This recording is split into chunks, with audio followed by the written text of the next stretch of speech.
Welcome to the first webinar hosted by the George Washington University's GW Competition and Innovation Lab. My name is Aurelien Portuese, and I'm research professor at the George Washington University and the founding director of the Competition and Innovation Lab.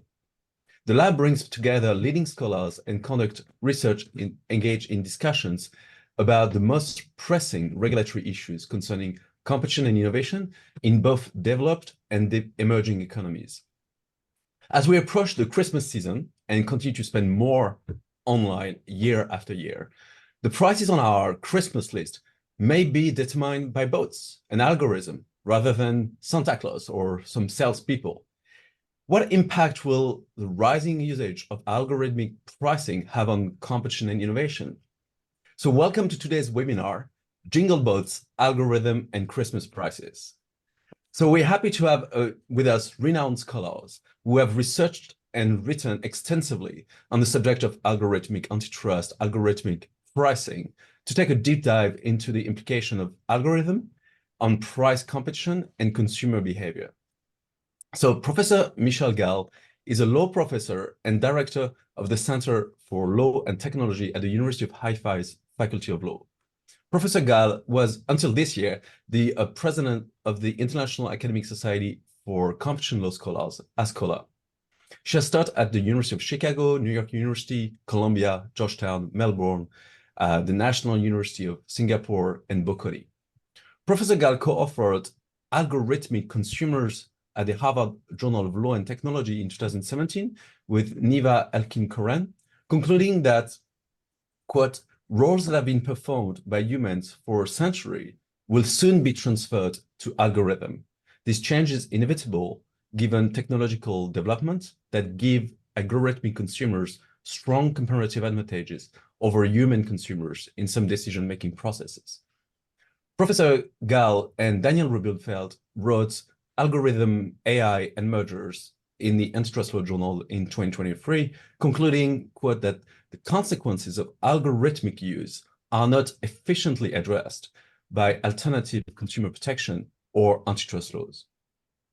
We have also Salim Mera, who is Charles Klein's Professor of Law and Government and Director of the LLM in Asian Law at Temple University.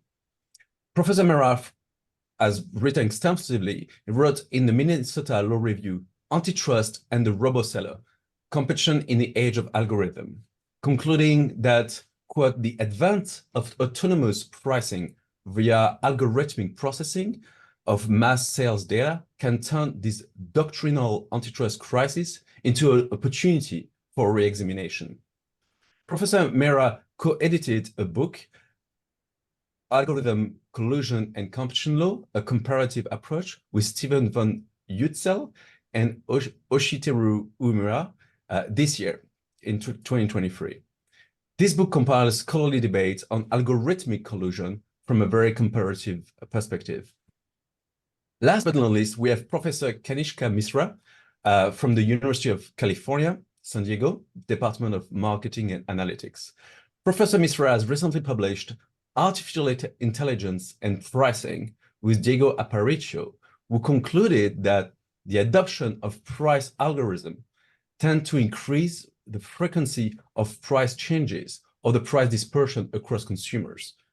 Despite benefits from a revenue management perspective, AI pricing raises timely and challenging questions about its effect on the public at large, including discrimination, fairness concerns, transparency, and market collusion between sellers. So needless to say, we have assembled a team of prominent experts to investigate the issue of algorithmic pricing and its implication for competition and innovation. I'm also proud to mention the recent publication of my book, Algorithmic Antitrust, at Springer last year, which discussed the benefits and risks of the rise of algorithmic pricing. All these literature references that I've made will be made available online alongside the description of today's webinar.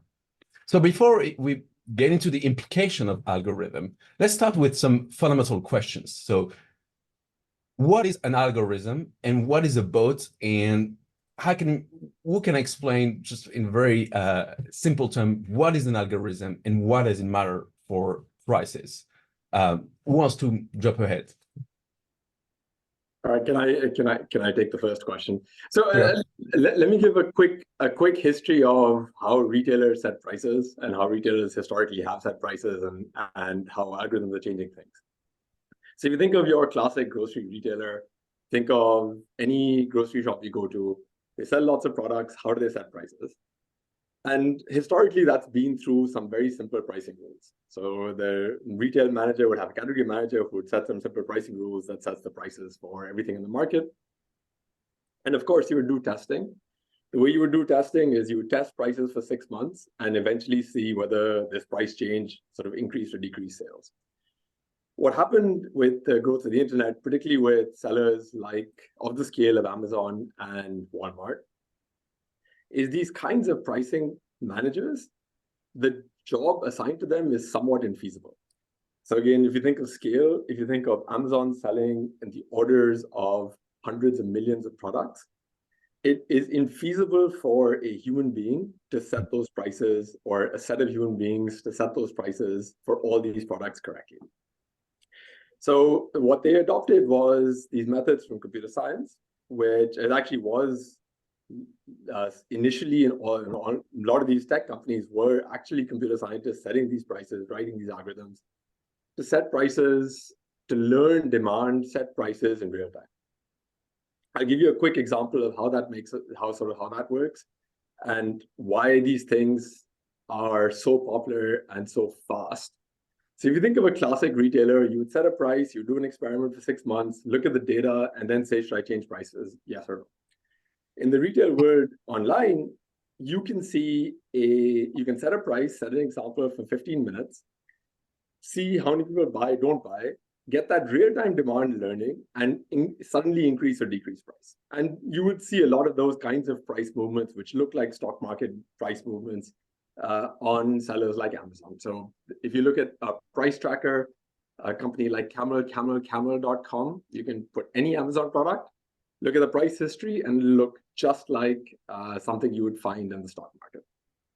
The advantage is it scales. You can do it for hundreds of millions of products. You can find sort of the roughly right prices in roughly real time. Right. Well, thank you so much. I mean, I think that's a very interesting point. Saying the scale was also an issue that algorithms try to solve, the scale of the number of products. So what you describe is like seems like dynamic pricing, also like very dynamic, iterative pricing. Perhaps Michal, you want to interact like on algorithm and this emergence of algorithm? Yeah, if I'm gonna take maybe a step back. And the way to think about algorithms for those, who have a basic understanding is algorithms are structured decision-making tools that employ a set of decision-making procedures based on data in order to make some kind of decisions. So on a very, very basic level, we all use algorithms, even in our minds. So, for example, if you want to choose what to eat, okay, and you go to the fridge and you have certain things, you open the fridge, you see certain foods, and you have to make a decision what to eat. And so the data is the food, is how hungry you are, what you know about the caloric the calories of each of the choices, what you're going to do later in the evening, and you give these parameters different weights in order to make a decision. So algorithms do the same. I mean, they use data, they apply to it some decision-making mechanism in order to make a decision. Now, that decision can be a pricing decision, it can be an output decision, it can be a decision about capacity, about quality of a product. It can be a decision of many, many kinds.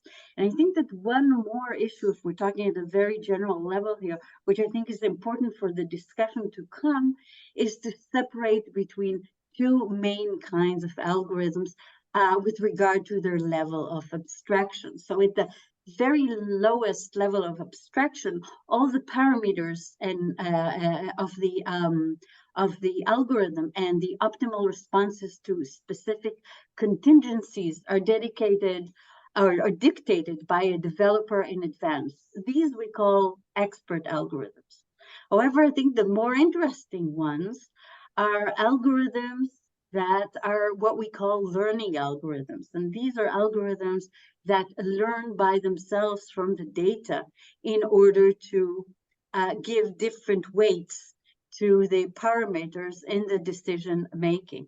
And these algorithms can be autonomous, can make autonomous decisions at a relatively high level. And just to finish up here, just a few of the benefits that algorithms bring to the table is the sophistication and, of course, the speed that was Professor Misra suggested. These are two very important benefits. Another one is that they are a recipe for action. So that actually when a computer scientist looks at the algorithm, he might be able to know, given certain data, what the algorithm would decide. Thank you so much. That's very helpful. The number of parameters is also very complex, and the sophistications also show that humans may be just outcompeted and algorithm may be a superior thing. Salil, do you want to react on like how much we need humans anymore, because the scale, the parameters, it's just too complex. So can we just like give up and leave all the algorithm decide about prices, or is there still a role for humans, like for corporate managers and like also corporate responsibility actually? I think there's still a role for corporate responsibility and law. So, I'd like to just sort of bring together the sort of strands or streams that Professors Gal and Mishra kind of introduced us to. I like the idea of coming back to the basic, which is, an algorithm is just a process that we follow to solve a problem or make a calculation. The classic one that we learn as kids is long division, right? It's very irritating, but it works. And similarly, it kind of slides in. You often hear people sort of talk about artificial intelligence as if it's completely novel, but the basic concept there is the idea of using computer systems or other data processing systems to perform tasks, solutions that normally require human intelligence, right? So in some ways, it's just the idea of making the algorithm a little more autonomous in the way that Michal is talking about with learning algorithms. So there's a sort of natural kind of slide or progression in these things. And I think that the reality, though, is that we still see people, especially in businesses, making decisions to actually use or employ these tools. And that, I think, is where we definitely may see a strong role for social responsibility, corporate social responsibility, antitrust, competition law, you name it. Like Professor Mishra was suggesting, this did sort of start out as a sort of computer scientists or people in the IT world bringing these tools to business, right? So beyond Amazon itself, right, you had companies like even almost a decade ago, companies like IBM and their demand tech price optimization tool, or Microsoft with their pros pricing solutions. You had them sort of selling this as a product to businesses that maybe weren't quite in the same ballpark of Amazon as having it in-house. But so people are making the decision to use such tools. So I think there is still a role for people. Thanks. Yeah, I think it's right that you said it's very old in its sense, because if you think of financial markets, like high swing trading was done a lot with algorithm, then it moved recently into retail. That's I think the novelty or the newness over the last 10 years. But that thing in terms of financial market, it was pretty old. You cannot process all this information, so you have bots that react to prices and buy and sell according to prices. So yeah, I think algorithm are. Do you want to react, Michal? Yeah, I would add that one of the big differences here is the availability of big data. Right. which has made a huge difference in many of these markets. So even if we had, most of the algorithms that we use today, even learning algorithms, are not new. I mean, they were invented, in the 50s, 60s, 70s, many of them. What has changed is the availability of so much data that enables the algorithms to learn from it and The refine their... the autonomous learning that you mentioned. Kanishka, do you want to react? Yeah, actually, no, I completely agree with everything. I think one point I actually think is important and a little bit of a nuanced statistical point. So, for example, if you think of Professor Mehra's example, long division, we all learned and it works. So what does it mean that it works? That means it always gives you the right answer, right? If you do this process, you always get the right answer. Now, let's take the same parallel to, say, learning and pricing. And again, as Professor Gal mentioned, these algorithms have been around for decades. These aren't new algorithms. They aren't sort of right. They aren't sort of, it's not like a new invention. The new invention is actually applying it. So now what does it works mean? So these algorithms are statistically proven. So saying I don't know what the right price is, I can do some price experimentation to figure out what the right price is, right? That's what this algorithm works means. Now, statistically, it's proven that you can figure this out. So you can think of this, you can think of this any learning examples. So say, give me a haystack and I have to find a needle. My algorithm is figuring out where this needle is. That works great, assuming the needle doesn't move. So assuming demand is flat, assuming competition is flat, right? Then this algorithm works. But I think where you need a manager, where you need responsibility is markets they're actually applied to, or markets where it's not flat. Demand moves, competition moves, and it requires some regulation to figure out, like, are you actually doing the right thing, or could this inadvertently be doing some harm? Yeah, that's right, because we've seen also some algorithm where they price below price, and it's just not financially good for the corporations. Like there's this price war, and then just go too low, and it's not good commercially. So you have some management decisions to make. So let's move on the advantages and disadvantages of algorithm for consumers in terms of prices, but also from a competition and innovation perspective. So algorithm is also like dynamic pricing, as we mentioned, but we've seen over the last few weeks, few months, or few years, a number of cases or lawsuits that are based on algorithm. So there is some concerns. So what are the concerns? But also how to not throw the baby with the bathwater, how to make sure that we address those concerns without undermining innovation. Salil, do you want to jump in on? Yeah.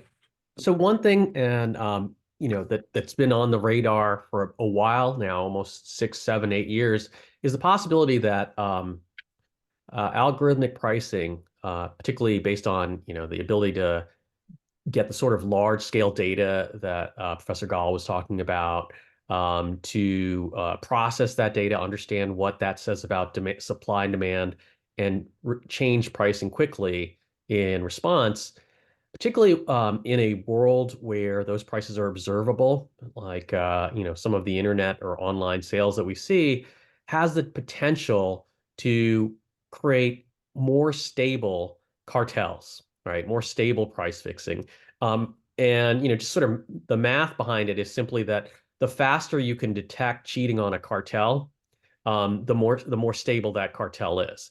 And basically it's a question of speed and time, and that the fact that you get this kind of almost immediate or very fast processing of the kind that Professor Mishra says, look, the product manager can't do this, but the computer can, tends to make these all things being equal, right, tends to make cartels more stable. And that's obviously a potential real problem for consumers, right, that they're going to face higher prices. And often, this doesn't actually require an explicit agreement, right? You could have higher prices as a result of simply interdependent pricing, with greater transparency and prices to each competitor or cartel member, however you want to describe them, as well as faster reaction time.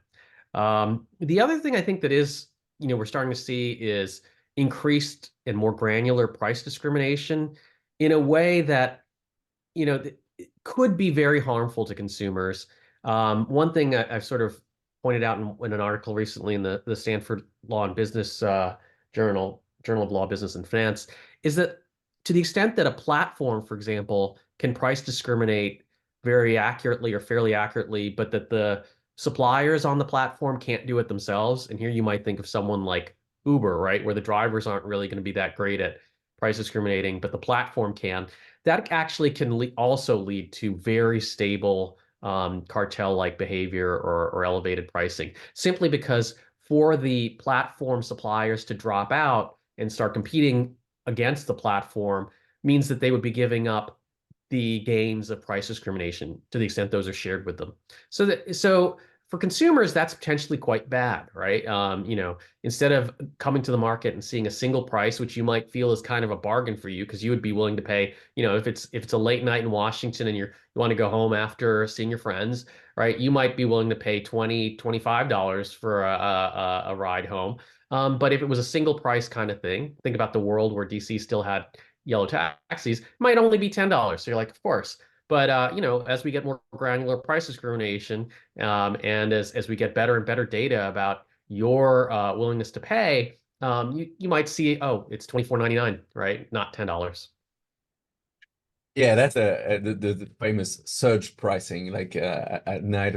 That's the good. I mean, the thing with price discrimination, you have low prices, but also you have this increase in prices because you have so much data, as Michal said, that you can discriminate, and you reach this what economists call this perfect discrimination. But are consumers better off always? Not always. Michal, do you want to react to that?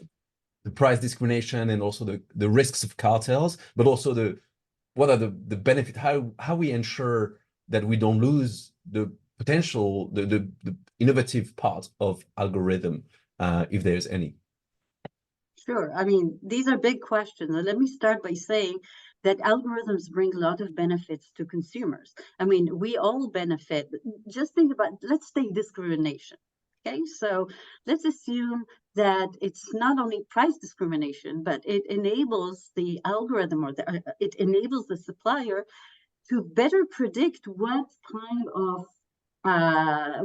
of product or service we are going to prefer, each and every one of us. Think about the algorithm behind Netflix. Think about the algorithm behind Amazon. Once you buy a book and it suggests other books, or other algorithms like that. And it might even be in the production and development stage where firms use better predictions created by algorithms in order to create better products that maybe consumers will enjoy once they are brought to market.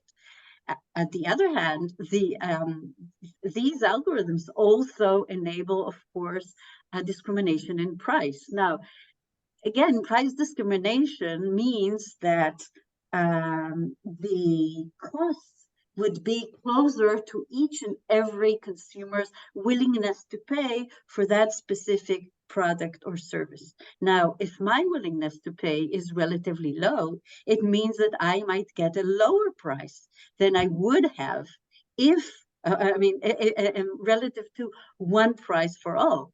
But it also means that some of the consumers with a higher willingness to pay will then have to pay higher prices for the same product. So we have here distributive justice effect, which should also be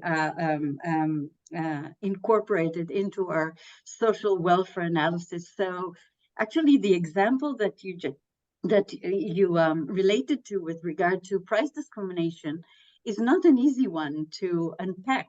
And there is a debate in the academic literature whether it is something that we should prohibit or something that we should not prohibit. Let me just mention one last thing with regard to price discrimination.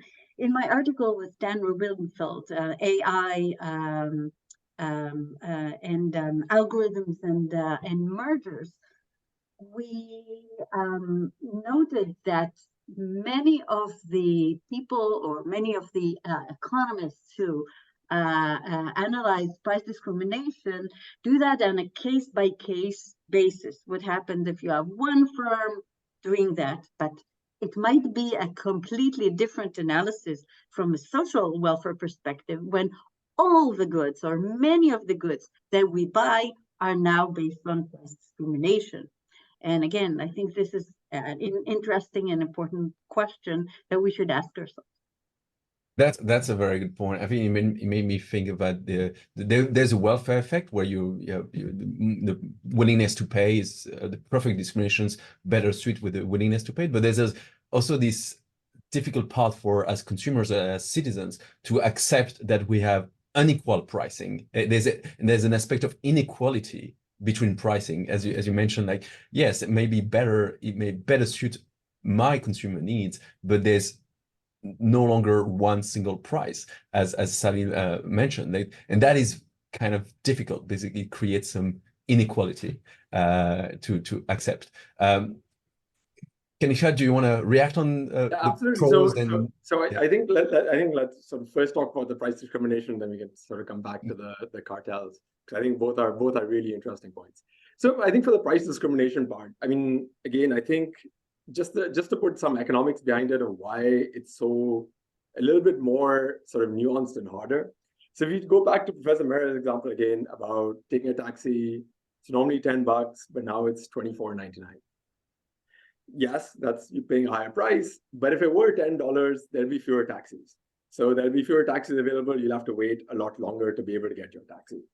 So the research that has looked at particularly that market says, at least at this point, at least currently in the data, it seems to be not welfare hurting, because there's the economics of waiting versus the economics of higher prices.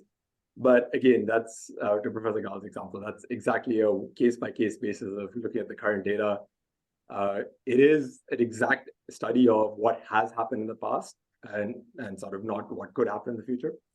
I think another really interesting example was one of ZipRecruiter.com.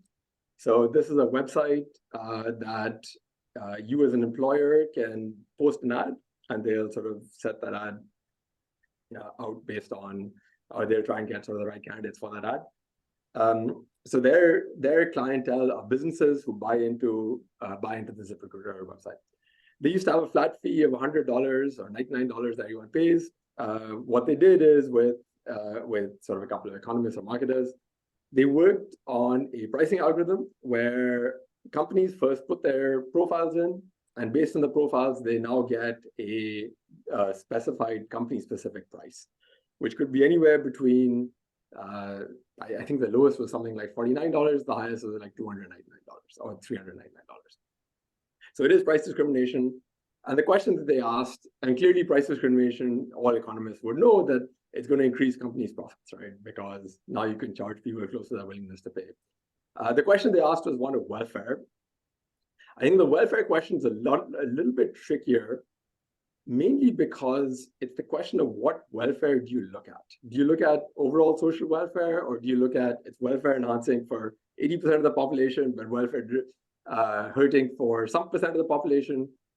And I think they sort of left the question as it is an interesting discussion, but it needs to be had with some actual empirical evidence. And they were one of the first to sort of provide some empirical evidence on this. And that's a very good point. And that ties me into, competition policy, because you mentioned about welfare. What are we talking about when we talk welfare? Well, antitrust authorities for many years, and is now kind of challenged, they had this consumer welfare standard, right? So like, well, the way of looking at welfare is from a consumer perspective. And I think the reality is like, well, you have also the producers, or the idea of a total welfare, where maybe more complicated, but perhaps more realistic. Salil, do you want to, how do we look at these questions of welfare and fit into antitrust theory and practice, actually, which is perhaps tied up with the consumer welfare standards? So what's your take on that? So we could probably spend 2 hours talking about the consumer welfare standard and whether it's really a consumer welfare standard or whether it's something else. that was called the Consumer Welfare Standard, or we could go around and around. But I do think that, you know, it still has a lot of purchase, a lot of bite in the antitrust world in America. Partly that's because of the federal judiciary, regardless of what the agencies, you know, they move the ball, but at the end of the day, you know, they can only do so much since they are constrained by the institutional setup and the federal judiciary, which, you know, obviously, because of lifetime tenure of judges, often reflects a past view. And that past view is a consumer welfare standard that I think is largely based on actual welfare of consumers. Now, I know for anyone who isn't an antitrust person, it might seem insane that I have to say that, but I think that's largely true. And I think that that's actually really helpful.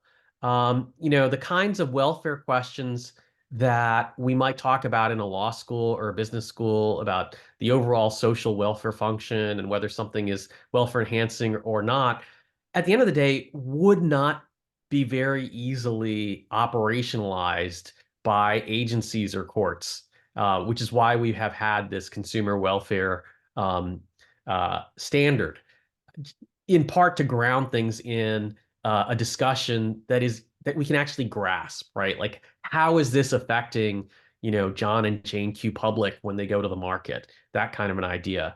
And I think that's really helpful to ground things. Just to come back to our price discrimination example, right? The classic example where people say, "Oh, price discrimination maybe is nuanced or it's not that bad." The classic one is to point to, say, an airliner, right? And you know, there's the 19-year-old going to you know, Europe for the summer in the back of the plane in a middle seat. They got a discount ticket. They're not going to get a beer. If they get food, it'll be terrible, right? And then up front is basically the same, you know, 19-year-old college student, but 35 years later when she's, you know, a business executive, and now she's getting like caviar and champagne and whatnot.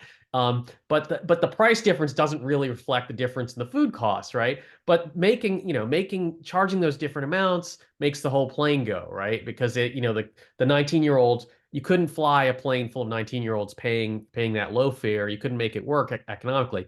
That said, you know, to the extent that price discrimination starts to actually promote or reinforce price discrimination, cartel behavior, monopolies, then I think you do run into a more difficult welfare problem, because in a way you no longer, you know, the old airliner example, I think, assumed that we had competitive airlines, not one state-run airline or something.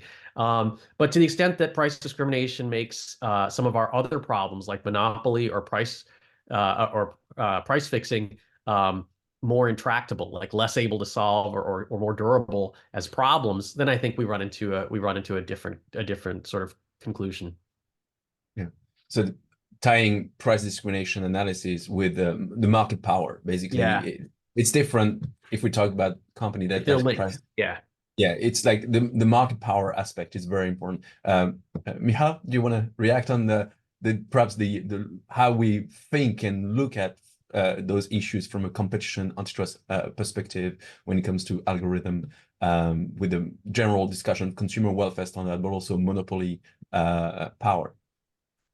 So let me relate a bit to something we haven't touched on so much, which is the ability of algorithms to increase, in some instances, the ability of firms to engage in abusive conduct. Okay, so we assume that firms that have market power, significant market power, can engage in many kinds of conduct, which in the US is called monopolization, and it is illegal. Okay, under some conditions. So price discrimination might be one example. Under, of course, some conditions, it might be conduct which we call predation, is where firms have, for example, a two-stage strategy where they first reduce the price below their own cost and And once their rival exits the market, then they increase it again. It might be tying of products. There are many different kinds of conduct, which we see as monopolizing the market or abusing it.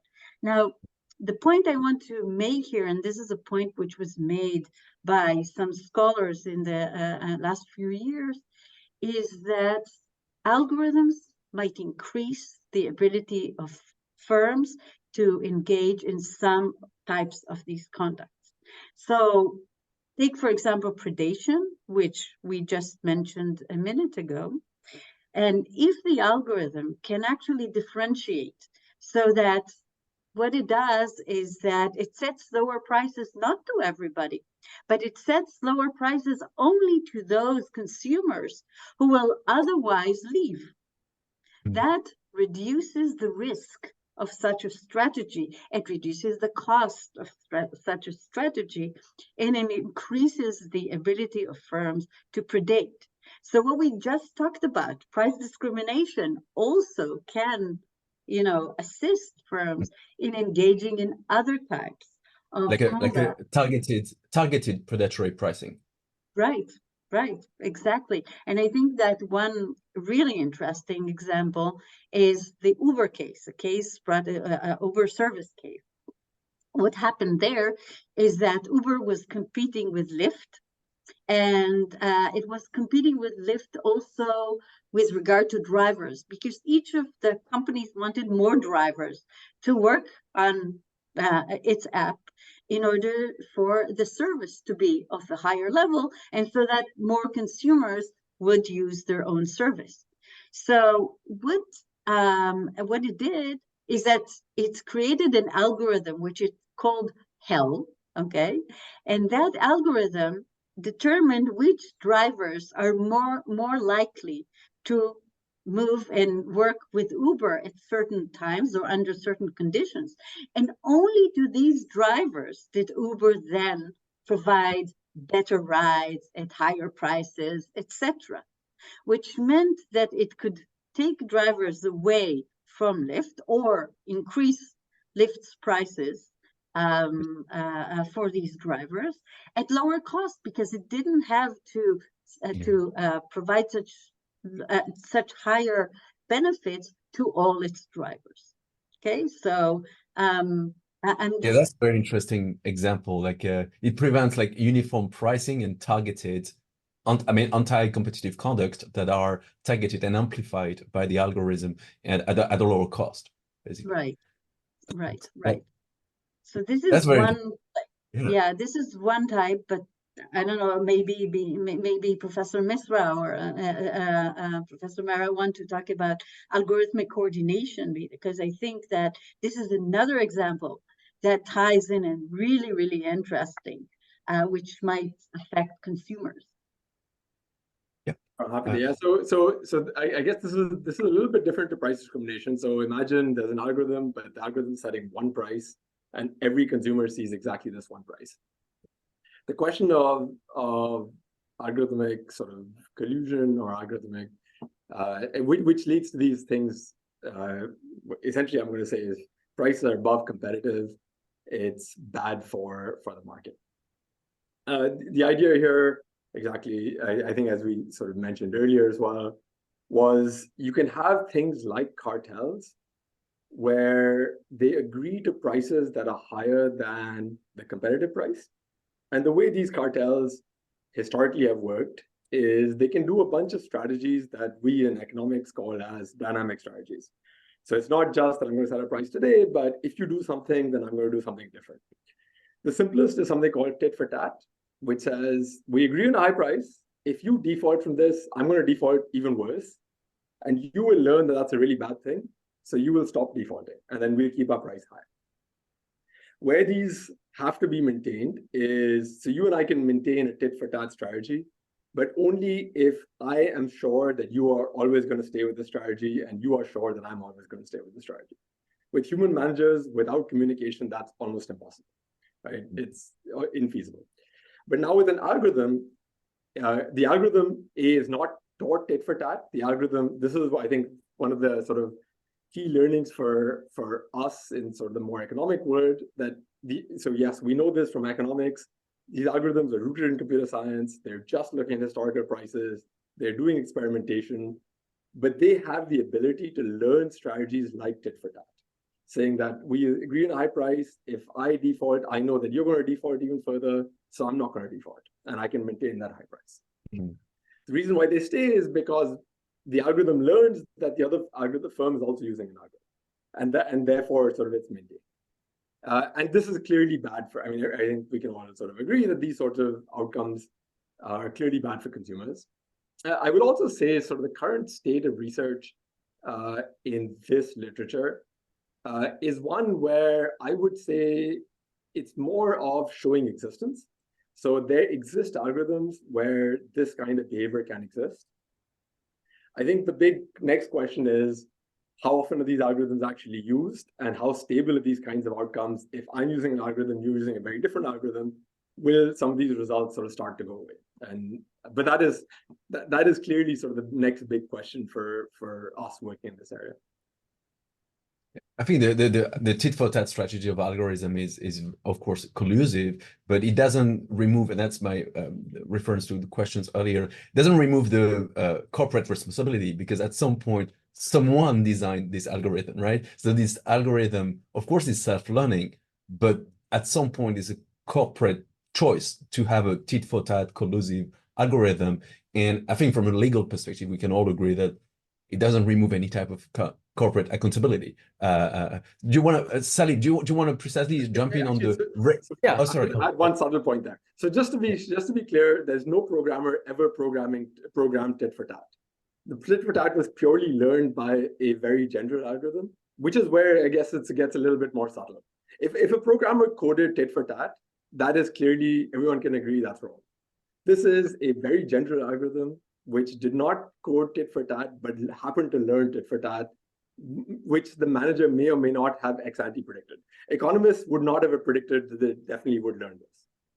But I guess you put parameters in order to react to other prices, right? Sally, just jump in if you want. Yeah, so that, you know, he kind of mentioned something that I was going to start off with, which is that you have kind of at least three different possibilities, right?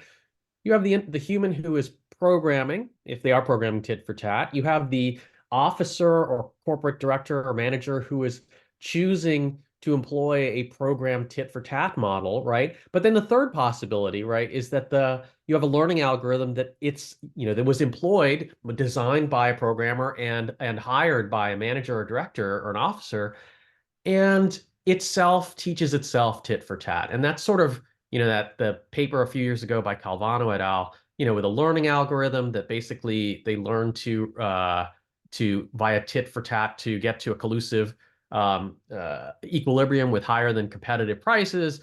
That I think is the problem, because we don't, at what point do we punish people for being 2 levels removed from the decision like that? And I think that was, I actually feel sort of gratified in some ways, because that was what I was writing about in the Minnesota Law Review 8 years ago, that I don't think we have a good sense of how to deal with that, like that problem of do we impute human agency at the level of abstraction? We generally don't in a lot of other areas. And so I think that's a problem. I also kind of, not to pat myself on the back, but I referred to Robert Axelrod and had block quotes or like fun little quotes throughout that article from the classic strategy of cooperation, or our book, which is a tournament of people playing the prisoner's dilemma with computer programs where tit for tat wins. And it's one of those things. It'll be interesting to see the extent to which the sort of laboratory type results that we're seeing replicate in the real world. I do think there is, which is I think what Professor Mishra was suggesting, I do think there's a different problem that we're also running into, which is that we've been living in this world where kind of like this hangover from the HTML web, where prices and everything are sort of freely available and scrapable, and everyone's on the web and everyone can see these things. But that's clearly not, I think that's not where we're going, right? Like we see increasing siloization of data, whether it's through your sort of personal assistant or the attempt to channel every transaction through a proprietary app, things like that. And I wonder, to the extent that we start to get that, on the one hand, that might make it more difficult to get the data that fosters that helps the learning algorithm do collusion. But on the other hand, it may actually lead to a series of monopolies, right? So something to think about. Just to react perhaps on the absence of like tit for tat, the absence of designer. Also in law, we have negligence by absence of by not doing something. You can also, like, because there's not a design not to avoid a cartel, you can also kind of be liable in terms of having let this cartel do it. You know what, like almost knowingly. So I mean, it's. I don't think we're there yet doctrinally, but it is it is something one could suggest and hope. These are hard questions. If I can jump in, I think that the problem is more basic. I think that when antitrust laws were written, they were written for humans. They were written under some assumptions with regard to what would lead to coordination or what would lead to cartelistic conduct. And while we prohibit a cartel, our laws all over the world, our competition laws, our antitrust laws, do not prohibit oligopolistic coordination, which is a situation where each firm makes an autonomous decision, a unilateral decision with regard to prices, while taking into account the probable or likely reactions of its rivals and consumers, of course, to its own price changes. So if that is not illegal, it would be very difficult to use tort law or corporate responsibility or anything else in order to capture these types of conduct. And it might be argued that when computer programs, when algorithms autonomously learn to engage in whether it is tit for tat or it is simply setting the price at a super competitive level, when you assume that your rivals will follow, that by itself is not illegal under our current laws. And we have to think about other ways in order to capture such conduct. Maybe change our laws, maybe use doctrines that have been dormant for many years. But this, I think, is one of the main challenges that we'll have in competition law. Yeah, what's your regulatory recommendations? How can we approach those issues, Michal? Well, I think that there's no one solution, and right now there isn't a very good solution here for everything. But there are certain ways that we can think about. So one of them is give more weight to merger review with regard to changes in firm ownership of data, of infrastructure, of algorithms. That might make it easier, might change the market conditions in the way that would make it easier for algorithms to coordinate. So that's one way. Another way is to give more weight to a doctrine which we rarely use, which is the doctrine of facilitating practices. And actually I have an article from 6 or 7 years ago in the Berkeley Journal of Law and Technology. It's called Algorithms as Illegal Agreements. And there it looks at different situations in which types of conduct which relate to algorithms facilitate coordination, and we can prohibit these types of conduct. For example, if I make my algorithm transparent to my rivals without any benefit to consumers, that by itself might be a type of conduct that we would like to prohibit because it makes coordination easier. And there are other examples like that. So again, I think that we have these, and let me mention a third one, which is shared monopoly. Okay, there's the doctrine, again, quite dormant with regard to shared monopoly, what happens when firms together have a shared market power.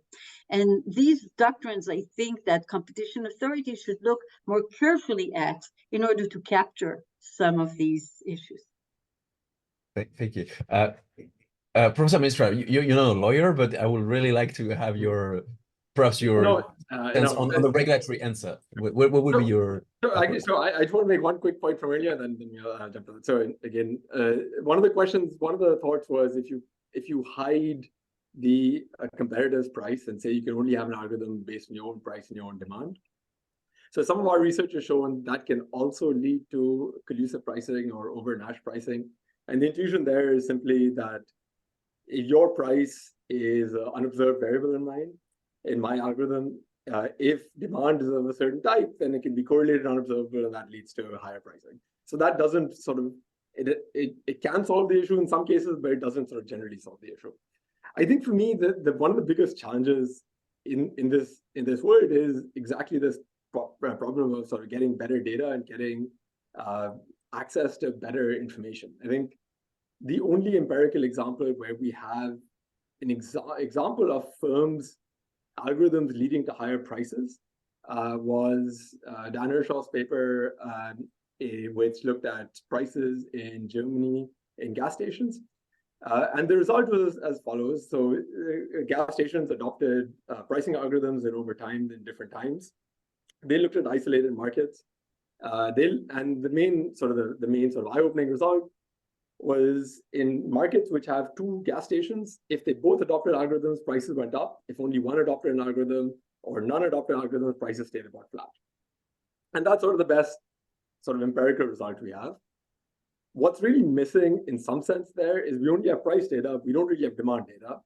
So there does exist a counter argument that perhaps that these gas stations that were both adopted algorithms, they were doing something really wrong earlier, and the prices went up because of they estimated the wrong demand curve, and now they fixed it. And we can't unprove that unless we have not only great price data, which we currently do, and us as researchers, us as marketers, us as even when I talk to policymakers, they have great access to demand data. They have terrible access to price data. They have terrible access to demand data. And without having both for multiple firms within the market, it becomes almost impossible, right, to sort of fully make a broader discussion. I think the other case, and this is sort of related to sort of cases in the media now, where I think would be more interesting is once we look at platforms that set prices for multiple sellers. So either something like an Amazon, which has sort of a suggested pricing algorithm. These suggested pricing algorithms can lead to collusive outcomes that is better for everyone in the platform, but not necessarily for the consumer. And I think that those might be sort of interesting legal cases to try and consider.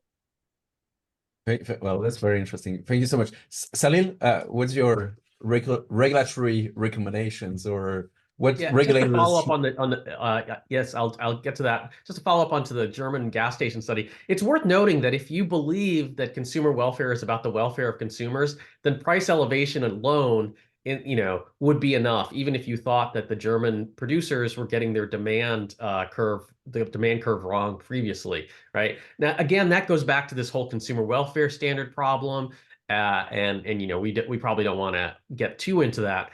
I will say that in terms of the regulatory response, I like Michal's responses. I see that they kind of line up as enhancements to the traditional approaches, right? Like, merger review, we think about concentration, but we tend to think about concentration on, like how does it affect the consumer when we sell the product? But I think that's clearly too narrow in a lot of these areas, given that people are paying with their data and the impact, the sort of interaction between accumulating this sort of data and power in the market, right? So I think that's great, and you see this idea of maybe enhancing the understanding of agreement or plus factors when we're talking about tacit collusion in the United States. But I do think there's possibility also of thinking sort of outside of the traditional doctrine. We basically have rejected essential facilities in this country. And that may be right, that may be wrong, especially in the Section 2 context. But since we're talking about what is largely right now a Section 1 context or multi-firm activity, we might want to think about prescriptions of greater interoperability, right? To the extent we're looking at monopolized data, or we're looking at cartel control data, depending on how you want to see something. Not to always pick on Uber, but something like Uber, for example, or other players, other platforms. And I think that's something to think about in terms of what do we believe a market is, right? Is it actually an opportunity where everyone gets to sort of participate and bargain and put their offer on the table? Or is it simply an invisible force that even if we have a monopoly, market forces are still working, and so it's okay, right? I think there's actually, we never had to really confront that head on because we didn't see this kind of divergence between market mechanics and market forces in the past as much. But I think we're starting to see it now. And so just as we lead into thinking about regulation, we may need approaches that are not squarely just expansions or enhancements of our existing doctrine. Thank you so much. I think we have also some ongoing cases that may help answer those questions, like how the law is going to evolve in one way or the other. I think the judges that we just referred to may decide, both in Europe, in the US, all over the world, very, very soon, actually. So that was real fun. I learned a lot. I'm sure our audience will learn a lot. Do any of you have any final thoughts before we close? I think it's we covered a pretty large number of topics. Any final thoughts? I just want to echo that you're absolutely right. We have a lot of cases to look at that are currently pending that are going to have real impact in this area. Michal, any? I'll just say that I think that it's such an important topic, and thank you so much for putting this forward, because I think that algorithms are going to make so many, they already make a lot of decisions, they're going to make so many more. And we have to think, we always run after technology, but here it's really important to get it right as soon as we can, because otherwise we're going to pay a high price. Yeah. Kanishka? I 100% echo that, and I think it's great that we're having this discussion early, and it's important to get it right when the world of generative AI comes in. All this becomes even more important and even more complex before sort of that develops. Having some of these discussions for algorithms that have existed for decades is really important. Great. Well, thank you so much all, and thank you for all these insightful comments. I'm sure our audience has learned as much as I did. And well, have a great day. Thank you. Bye-bye. Bye. Thank you.